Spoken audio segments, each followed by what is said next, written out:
자, 이익잉여금이란 손익계산서에 보고된 손익과, 자, 이익잉여금은 손익계산서에 보고된 손익. 여기가 주로 말하면 당기순이익이에요. 순이익이 나면 회사의 돈이 여기가 계속 늘어. 예? 여기가 늘고 이걸로 배당을 주고 해야 되는 거야. 자, 그런데 손익과 다른 자본 항목에서 이입된 금액의 합계. 자, 순이익이 나면 여기가 늘기도 하지만 다른 여기 자본 항목을 이걸 이쪽으로 이렇게 돈을 옮겨 놓을 수도 있어요. 예?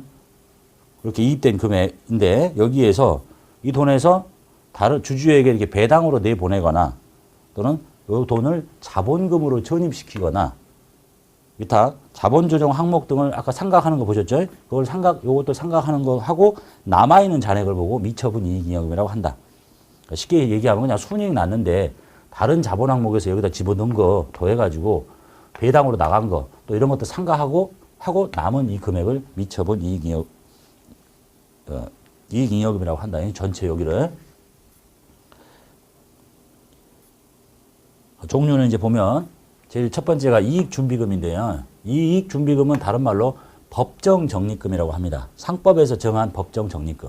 상법이 뭐라고 하고 있냐면, 자, 이익준비금은 상법 규정에 따라서 적립된 법정적립금인데, 상법은 회사는 그 자기 자본의 2분의 1에 달할 때까지 매 결산기 이익배당액에, 자, 이익이 나면 이익배당을 하겠죠. 이익배당액의 10분의 1 이상을 적립을 해야 돼, 강제로. 언제까지?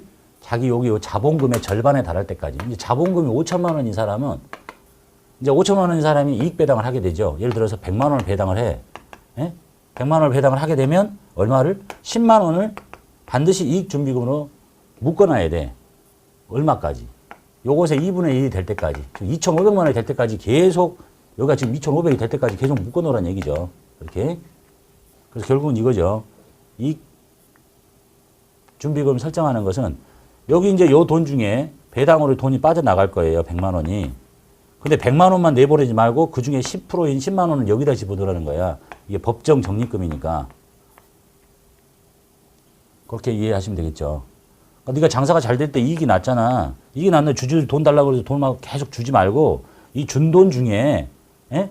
이익 배당액에 준 돈 중에 10% 정도를 강제적으로 적금을 들어놓으라는 거하고 똑같아요. 딴 데다 못 쓰게. 그래서 나중에 이 돈은 언제 쓰냐면 여기가 손해가 날 때가 있잖아요. 회사가 사업이 안 돼서 손해가 나면 이 돈을 여기다 이렇게 메꾸는 거야. 예? 그러니까 예를 들면 남편이 돈을 많이 벌어오면 뭐 자식들 용돈 주고 살림살이 막 쓰는데 그 쓴 금액 혹시 남편이 실직당해서 돈을 못 벌지 모르니까 그 쓴 돈의 10%씩을 모아놔라. 강제로 못 쓰게 라고 하는 거하고 똑같습니다. 다만 주식배당의 경우에는 그러하지 않는다라고 되어 있습니다.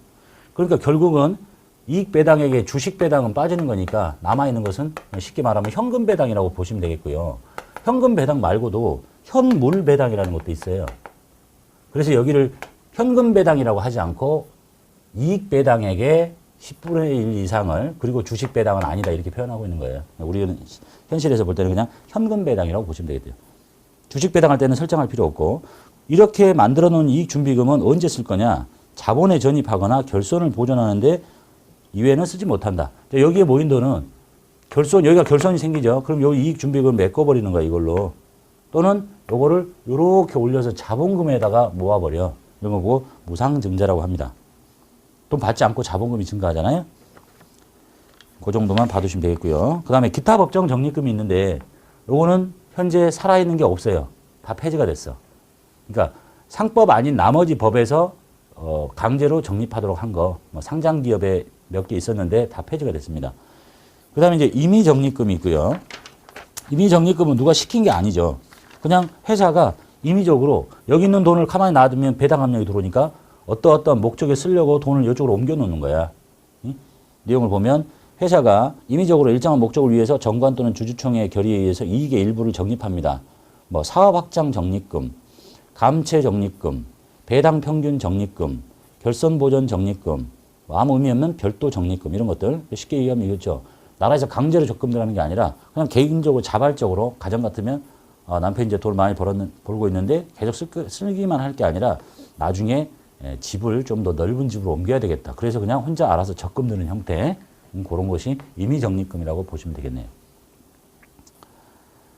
그리고 나머지 이제 미처분 이익잉여금. 기업이 벌어들인 이익 중에서 이제 벌어들인 순이익이죠. 순이익 중에서 다른 잉여금으로 처분되지 않고 이쪽으로 이렇게 옮겨가지 않고 옮겨간 것들 다 빼고 그리고 남아있는 잉여금. 당기 이익잉여금 처분 계산서의 미처분 이익잉여금을 말합니다. 이익잉여금 처분 계산서에 제일 꼭대기에 있는 거 있었죠. 미처분 이익잉여금이.